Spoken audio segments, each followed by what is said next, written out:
ನಮಸ್ತೆ ವೀಕ್ಷಕರೇ, ನಾನು ಈ ದಿನ ಗೋಧಿ ಹಿಟ್ಟಿನಲ್ಲಿ ಓವನ್ ಇಲ್ಲದೆ, ಸಾಸ್ ಇಲ್ಲದೆ, ಮತ್ತೆ ಈಸ್ಟ್ ಕೂಡ ಇಲ್ಲದೆ ಸುಲಭವಾಗಿ ತವಾದಲ್ಲಿ ಪಿಜ್ಜಾ ಮಾಡೋದು ಹೇಗೆ ಅಂತ ತೋರಿಸ್ಕೊಡ್ತಾ ಇದ್ದೀನಿ. ನೀವು ಹೊರಗಡೆಯಿಂದ 500 ರೂಪಾಯಿ ಅಥವಾ 1000 ರೂಪಾಯಿ ದುಡ್ಡು ಕೊಟ್ಟು ಪಿಜ್ಜಾ ತಿನ್ನೋದಕ್ಕಿಂತ ಮನೆಯಲ್ಲೇ ಈ ರೀತಿ ಆರೋಗ್ಯಕರವಾಗಿ ಪಿಜ್ಜಾ ಮಾಡಿ ನೋಡಿ. ಮಕ್ಕಳಿಗಂತೂ ತುಂಬಾ ಇಷ್ಟ ಆಗುತ್ತೆ, ಮತ್ತೆ ಮತ್ತೆ ಕೇಳಿ ಮಾಡಿಸ್ಕೊಳ್ತಾರೆ. ಈಗ ಗೋಧಿ ಹಿಟ್ಟಿನಲ್ಲಿ ಮಾಡಿದಂತ ಪಿಜ್ಜಾ ನೋಡಿ ಎಷ್ಟು ಪರ್ಫೆಕ್ಟ್ ಆಗಿ ಬಂದಿದೆ ಅಂತ ಗೊತ್ತಾಗ್ತಾ ಇದೆ. ಟ್ರೈ ಮಾಡಿ ನೋಡಿ, ಖಂಡಿತ ಮತ್ತೆ ಮಾಡೋದಂತೂ ಗ್ಯಾರಂಟಿ. ಹಾಗೆ ನಿಮ್ಗೆ ಈ ವಿಡಿಯೋ ಇಷ್ಟ ಆದ್ರೆ ಪ್ಲೀಸ್ ವಿಡಿಯೋನ ಲೈಕ್ ಮಾಡಿ ಮತ್ತೆ ಚಾನಲ್ಗೆ ಸಬ್ಸ್ಕ್ರೈಬ್ ಮಾಡಿ. ಈಗ ಪಿಜ್ಜಾ ಮಾಡೋದು ಹೇಗೆ ಅಂತ ನೋಡ್ಕೋಣ ಬನ್ನಿ. ಮೊದಲು ನಾನಿಲ್ಲಿ ಸಾಸ್ ಮಾಡೋದು ಹೇಗೆ ಅಂತ ತೋರಿಸ್ಕೊಡ್ತಾ ಇದ್ದೀನಿ. 2 ದಪ್ಪ ಟೊಮೆಟೊನ ಈ ರೀತಿ ಕಟ್ ಮಾಡಿ ಇಟ್ಕೊಂಡಿದ್ದೀನಿ. ನಂತರ ಮಿಕ್ಸಿ ಜಾರ್ಗೆ ಹಾಕೊಳ್ತಾ ಇದ್ದೀನಿ. ಹಾಗೆ 4 ಬ್ಯಾಡಗಿ ಮೆಣಸಿನಕಾಯಿ ಹಾಕೊಳ್ತಾ ಇದ್ದೀನಿ. ಬ್ಯಾಡಗಿ ಮೆಣಸಿನಕಾಯಿ ಹಾಕೋದ್ರಿಂದ ಬಣ್ಣ ಕೂಡ ಬರುತ್ತೆ ಮತ್ತೆ ಖಾರ ಕೂಡ ಕಡಿಮೆ ಇರುತ್ತೆ ಅಂತಷ್ಟೇನೆ. ನೋಡಿ, ಈ ರೀತಿ ನುಣ್ಣಗಾಗ್ಬೇಕು, ಅಲ್ಲಿವರೆಗೂ ರುಬ್ಬಿಟ್ಕೊಳ್ಳಿ. ಇದೇ ಸಮಯದಲ್ಲಿ ಮತ್ತೊಂದು ಪ್ಯಾನ್ಗೆ 1 ಟೇಬಲ್ ಸ್ಪೂನ್ ಅಷ್ಟು ಎಣ್ಣೆ ಹಾಕಿದ್ದೀರಿ. ಹಾಗೆ 6 ಬೆಳ್ಳುಳ್ಳಿನ ಜಜ್ಜಿ ಹಾಕೊಳ್ತಾ ಇದ್ದೀನಿ, ಅವಾಗ ಫ್ಲೇವರ್ ಚೆನ್ನಾಗಿ ಬರುತ್ತೆ. ಬೆಳ್ಳುಳ್ಳಿ ಈ ರೀತಿ ಸ್ವಲ್ಪ ಬಣ್ಣ ಬದಲಾಗಬೇಕು, ಅಲ್ಲಿವರೆಗೂ ಫ್ರೈ ಮಾಡಿಟ್ಕೊಳ್ಳಿ. ನಂತರ ಮೊದಲೇ ರುಬ್ಬಿಟ್ಟಂತ ಈ ಮಸಾಲೆ ಹಾಕಿದ್ರೆ ಮಿಕ್ಸಿ ಜಾರ್ಗೆ ಸ್ವಲ್ಪ ತಣ್ಣೀರನ್ನ ಹಾಕಿ ಆ ನೀರನ್ನು ಕೂಡ ಹಾಕೊಳ್ತಾ ಇದ್ದೀನಿ. ತುಂಬಾ ನೀರು ಹಾಕಿ ತೆಳು ಮಾಡ್ಲಿಕ್ಕೆ ಹೋಗ್ಬೇಡಿ, ಸ್ವಲ್ಪ ಅಷ್ಟೇ ನೀರನ್ನ ಉಪಯೋಗಿಸ್ಕೊಳ್ಳಿ. ಈಗ ರುಚಿಗೆ ತಕ್ಕಷ್ಟು ಉಪ್ಪು ಹಾಕಿದ್ರೆ 1 ಟೀ ಸ್ಪೂನ್ ಅಷ್ಟು ಸಕ್ಕರೆ ಹಾಕೊಳ್ತಾ ಇದ್ದೀನಿ. ನಾನಿಲ್ಲಿ ಆರ್ಗ್ಯಾನಿಕ್ ಸಕ್ಕರೆ ಉಪಯೋಗಿಸಿರೋದ್ರಿಂದ ಈ ಬಣ್ಣ ಇದೆ, ನೀವು ಬಿಳಿ ಬಣ್ಣದ ಸಕ್ಕರೆ ಕೂಡ ಉಪಯೋಗಿಸಬಹುದು.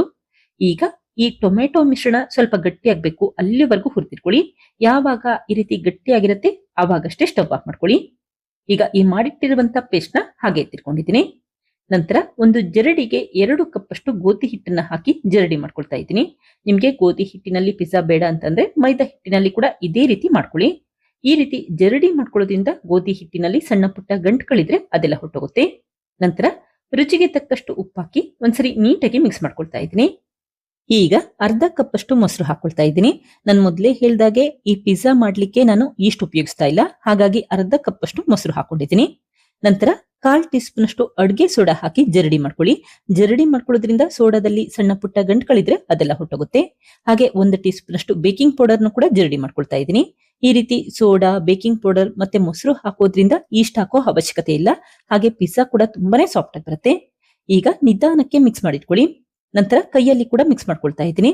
ತುಂಬಾ ಮೊಸರು ಹಾಕೋ ಅವಶ್ಯಕತೆ ಇಲ್ಲ. 2 ಕಪ್ ಅಷ್ಟು ಗೋಧಿ ಹಿಟ್ಟಿಗೆ ಕೇವಲ ಅರ್ಧ ಕಪ್ ಅಷ್ಟು ಮೊಸರು ಉಪಯೋಗಿಸಿದ್ರೆ ಸಾಕು. ನಂತರ ಸ್ವಲ್ಪ ಸ್ವಲ್ಪನೇ ತಣ್ಣೀರನ್ನ ಹಾಕಿ ಹಿಟ್ಟನ್ನ ಕಲಸಿಟ್ಕೊಳ್ತಾ ಇದ್ದೀನಿ. ಚಪಾತಿ ಹಿಟ್ಟಿಗಿನ್ನ ಸ್ವಲ್ಪ ಸಾಫ್ಟ್ ಆಗಿ ಕಲಸಿಟ್ಕೊಳ್ಳಿ. ಹಾಗೆ ತುಂಬಾ ತೆಳುವಾಗೂ ಇರೋದ್ ಬೇಡ ಮತ್ತೆ ತುಂಬಾ ಗಟ್ಟಿಯಾಗೂ ಕೂಡ ಇರೋದ್ ಬೇಡ, ಆ ರೀತಿ ಕಲಸಿಟ್ಕೊಂಡ್ರೆ ಸಾಕು. ನಂತರ 1 ಟೇಬಲ್ ಸ್ಪೂನ್ ಅಷ್ಟು ಎಣ್ಣೆ ಹಾಕಿ ಕೈಯಲ್ಲಿ ಹಿಟ್ಟನ್ನ ನಾದಿಟ್ಕೊಳ್ತಾ ಇದ್ದೀನಿ. ಹಿಟ್ಟು ಸಾಫ್ಟ್ ಆಗ್ಬೇಕು ಮತ್ತೆ ಕೈಗೆ ಅಂಟಬಾರದು, ಅಲ್ಲಿವರೆಗೂ ನಾದಿಟ್ಕೊಳ್ಳಿ. ಅಕಸ್ಮಾತ್ ತುಂಬಾ ಅಂಟ್ತಾ ಇದೆ ಅನ್ಸಿದ್ರೆ ಮತ್ತೆ 1-2 ಹನಿಯಷ್ಟು ಎಣ್ಣೆ ಹಾಕಿ ನಾದಿಟ್ಕೊಳ್ಳಿ. ಈ ರೀತಿ ಹಿಟ್ಟು ಸಾಫ್ಟ್ ಆಗ್ಬೇಕು, ಅಲ್ಲಿವರೆಗೂ ಕಲಸಿಟ್ಕೊಂಡ್ರೆ ಸಾಕು. ಈಗ ಲಿಡ್ ಕ್ಲೋಸ್ ಮಾಡಿ 10 ನಿಮಿಷ ಹಾಗೆ ಇಟ್ಟಿದ್ದೀನಿ, ಅವಾಗ ಹಿಟ್ಟು ಕೂಡ ಚೆನ್ನಾಗಿ ನೆಂದಿರುತ್ತೆ. ನೀವು ಈಸ್ಟ್ ಹಾಕಿದ್ರೆ 1 ಗಂಟೆ ಕಾಲ ನೆನೆಸಬೇಕಾಗುತ್ತೆ. ಈ ರೀತಿ ಸೋಡಾ ಹಾಕೋದ್ರಿಂದ ಕೇವಲ 10 ನಿಮಿಷ ನೆನೆಸಿದ್ರೆ ಸಾಕು. ಈ ರೀತಿ ದಪ್ಪದಾಗಿ ಉಂಡೆ ಮಾಡಿಟ್ಕೊಂಡಿದ್ದೀನಿ. ನಂತರ ಸ್ವಲ್ಪ ಗೋಧಿ ಹಿಟ್ಟನ್ನ ಉದುರಿಸ್ಕೊಂಡು ನಿಧಾನಕ್ಕೆ ಲಟ್ಟಿಸ್ಕೊಳ್ಳಿ.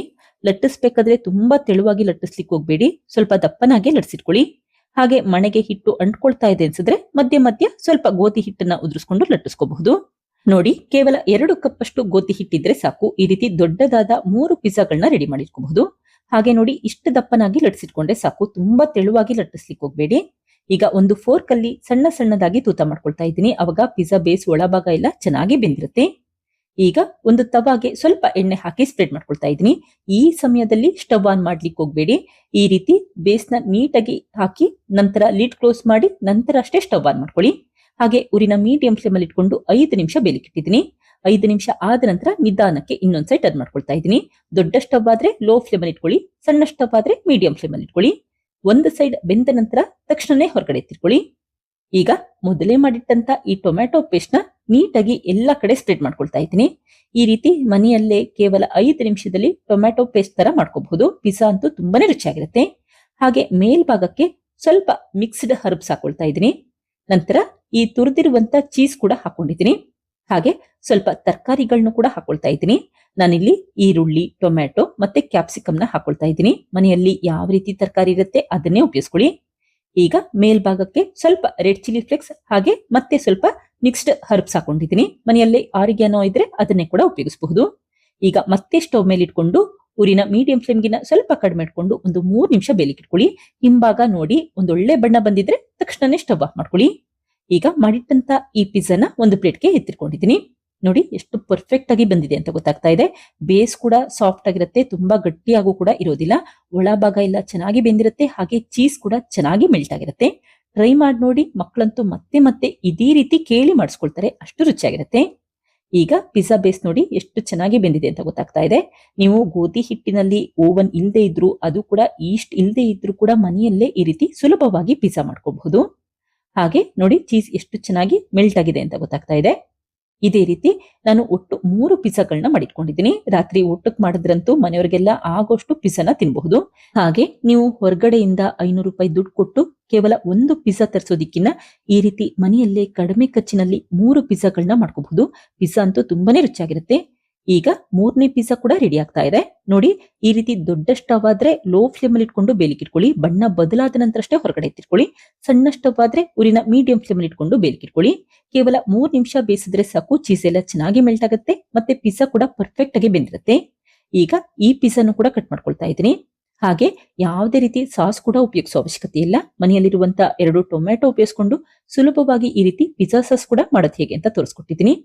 ನೋಡಿದ್ರಲ್ಲ ಫ್ರೆಂಡ್ಸ್, ಎಷ್ಟು ಸುಲಭವಾಗಿ ಗೋಧಿ ಹಿಟ್ಟಿನಲ್ಲಿ ಆರೋಗ್ಯಕರವಾದ ಪಿಜ್ಜಾ ಮತ್ತೆ ಸಾಸ್ ಕೂಡ ಯಾವ ರೀತಿ ಮಾಡಿದೆ ಅಂತ ಗೊತ್ತಾಯ್ತಲ್ವಾ? ನೀವು ಕೂಡ ಟ್ರೈ ಮಾಡಿ ನೋಡಿ. ಈ ರೀತಿ ತವಾದಲ್ಲೇ ಸುಲಭವಾಗಿ ಪಿಜ್ಜಾ ಮಾಡಬಹುದು. ಮಕ್ಕಳಿಗಂತೂ ತುಂಬಾನೇ ಇಷ್ಟ ಆಗುತ್ತೆ. Thank you. ಲೈಕ್ ಮಾಡಿ ಮತ್ತೆ ಸಬ್ಸ್ಕ್ರೈಬ್ ಮಾಡಿ.